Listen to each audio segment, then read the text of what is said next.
Good morning সবাইকে। আজকে আমরা যাচ্ছি নৈহাটির বড় মার মন্দির। সকাল সকাল উঠে পড়েছি, আর আমাদের বাড়ির থেকে মন্দিরের ডিস্টেন্স 30 কিলোমিটার। তো আমরা যাব কল্যাণী এক্সপ্রেসওয়ে হয়ে। সত্যি কথা বলতে কি, এত সকাল সকাল আর চারিদিকে এত কুয়াশায় পুরো ভর্তি হয়ে গেছে রাস্তাটা, মানে জাস্ট অন্য রকম লাগছিল, পুরো একদম অন্য রকমের। কি ভালো লাগে সকাল সকাল এরকম স্নান করে মায়ের মন্দিরে পুজো দিতে, সত্যিই খুব ভালো লাগে। তার মধ্যে যদি এরকম একটা রাস্তা পাওয়া যায় তো পুরো একদম মারাত্মক একটা ব্যাপার হয়ে যায়।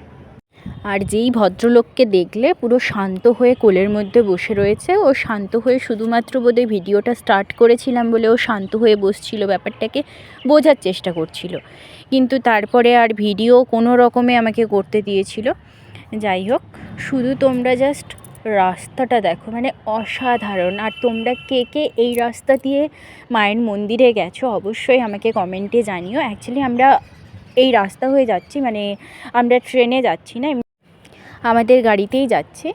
এবার তোমরা যদি কেউ ট্রেনে যেতে চাও তাহলে নৈহাটি স্টেশনের থেকে একদম 10 মিনিটের হয়তো ওয়াকিং ডিস্টেন্স হবে, একদম খুব কাছেই। এবার তোমরা ট্রাই করবে শনিবার, রবিবার আর মঙ্গলবার, এই 3টে বার বাদ দিয়ে।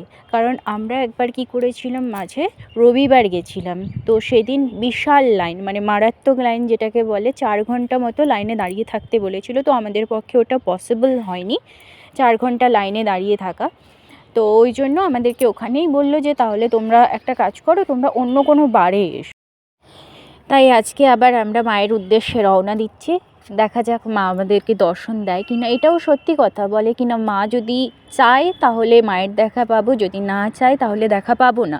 তো ওই দিন হয়তো মা চায়নি মায়ের দেখা পাই। এবার চলো আজকে দেখা যাক মায়ের দেখা পাই কিনা। এর আগের দিন যেটা হয়েছিল, আমরা জাস্ট ভুলেই গেছিলাম যে আমরা কোথায় যাচ্ছি। আমরা চলেই যাচ্ছি, মানে গুগল তো বাদই দাও, আমরা কোনো রাস্তাই দেখিনি, কিছু না, মানে ম্যাপ দেখিনি, কিছু না, আমরা জাস্ট চলেই যাচ্ছি। কিছু দূর যাওয়ার পরে মনে হলো আমরা পেরিয়ে আসিনি তো, যেটা হয়ে মানে মন্দিরে ঢোকার যে রাস্তাটা, ওই রাস্তাটা বোধহয় আমরা ক্রস করে চলে এসেছি। তারপরে আবার সেই গাড়ি ব্যাক করিয়ে আবার ওই মন্দিরের রাস্তায় ঢুকেছিলাম। যাই হোক, সামনে যেই টোলগেটটা দেখতে পাচ্ছ, আমরা তো প্রথম ভয় পেয়ে গেছিলাম, বাট এখানেও টোলগেট বসে গেছে। যাই হোক, এখনও অ্যাক্টিভ হয়নি। তো এখন কত দিনের মধ্যে কত কি হবে জানি না, তবে হয়ে যাবে, কিছু দিনের মধ্যে হয়তো এই জিনিসটা হয়ে যাবে।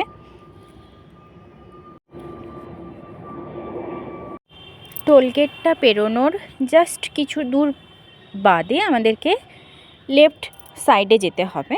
এবার ওখান থেকে একটু গেলে লেফট টার্ন নিয়ে আমাদেরকে একটা সরু গলির মধ্যে ঢুকতে হবে। আমাদেরকে যেতে হবে স্টেশনের দিকে, নৈহাটি স্টেশনের দিকে আমাদেরকে যেতে হবে। আর এখান থেকে স্টেশনের ডিস্টেন্স 3 কিলোমিটারের কাছাকাছি।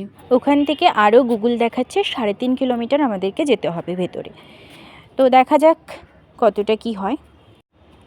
এবার এত দূর তো এসছিলাম, খুব সুন্দর রাস্তা, এরপরে রাস্তাটা একটু সরু হবে, ঠিক আছে, মায়ের কাছে যেতে গেলে এইটুকু তো কষ্ট করতেই হবে।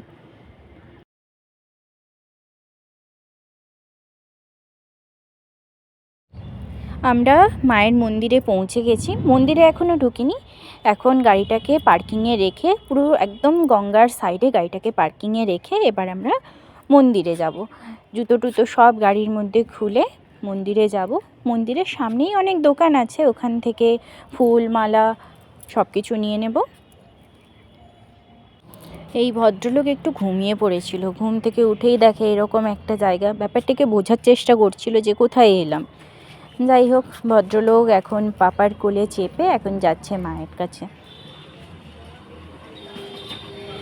সামনেই রয়েছে একটা দোকান, এই যে এই দোকান থেকে আমরা ফুল মিষ্টি এই সমস্ত নিয়ে নিয়েছি। এরপরে যাচ্ছি মায়ের কাছে মায়ের দর্শন পেতে। এই যে এখন মন্দিরে প্রবেশ করছি। এবার যদিও ওখানে লেখা ছিল কোনো ভিডিও করা যাবে না, আমাকে বলেও ছিল ভিডিও করতে না, তাই আর ভিডিও করতে পারিনি এরপরে। তো এমনি ফটো নিতে বলেছিল যে শুধু ঠাকুরের ফটোই নিতে পারবেন, শুধু ফটোই নিয়েছিলাম, তো আর ভিডিও করতে পারিনি। এই পর্যন্তই ভিডিও আছে আমার কাছে, এরপরে আর ভিডিও তোমাদেরকে দেখাতে পারবো না, একদম কাছ থেকে দেখাতে পারবো না তোমাদেরকে।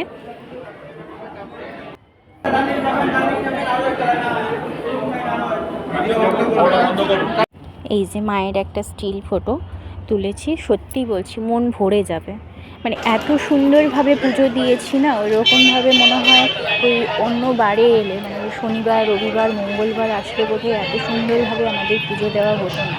এত সুন্দরভাবে মন্দিরের মধ্যে ঢুকিয়ে ওখানে হাতে ফুল দিয়ে অঞ্জলি দেওয়া, সত্যি বলছি মন ভরে যাবে মন। যাই হোক, তোমাদের সঙ্গে কথা বলতে বলতে পার্কিংয়ে চলে আসলাম। এবার আমাদের গাড়ি নিয়ে আমাদেরকে বেরোতে হবে, বাড়ি ফিরতে হবে এবার।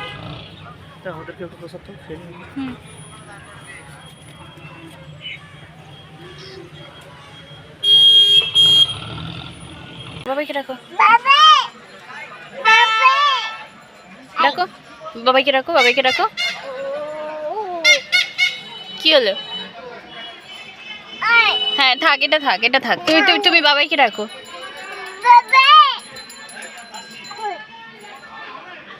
রাখো।